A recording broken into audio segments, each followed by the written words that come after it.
ప్రియమైన వారులారా, ఒక్కసారి ఆగండి. దేవుడు మీకు ఇది చెప్పమంటున్నాడు. ఒక్కసారి చెవియొగ్గుము. మన జీవితంలో ఎన్నో ఆటంకాలు వస్తాయి. కొన్నిసార్లు మనమే వేసుకున్న దారిలో మనకే సందేహాలు వస్తాయి. కానీ ఒక్క సంగతి గుర్తుంచుకోండి, ఆటంకం రావడం దేవుడికి దూరంగా పోయిన సూచిక కాదు, అది ఆయనకి దగ్గరగా తీసుకువస్తున్న సంకేతం. దేవుడు మిమ్మల్ని ఒక ప్రయాణంలో నడిపిస్తున్నాడు. మార్గం మలుపులు తిరుగుతుందనుకోండి, కానీ లక్ష్యం మాత్రం స్థిరంగా ఉంది. మీరు నడుస్తున్న దారిలో కొండలు కనిపించవచ్చు, ఒడ్డున పతనాలు కనిపించవచ్చు, కానీ మీరు ఒక్కడిగా లేరని దేవుడు చెబుతున్నాడు. ఓటమి కాదు, ఆశే మన శక్తి.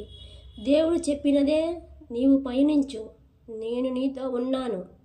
కాబట్టి నేడు నేను మీకు మాట చెబుతున్నాను, ఆగిపోకండి, బాధలతో నిలిచిపోకండి, దేవుడిని చూస్తూ ముందుకు సాగిపోండి.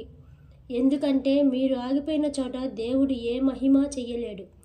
మీరు సాగిపోతే మాత్రమే ఆ మహిమ మీ జీవితంలో ప్రతిఫలమిస్తుంది.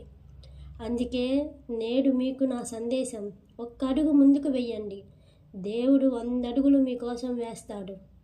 ఆమెన్.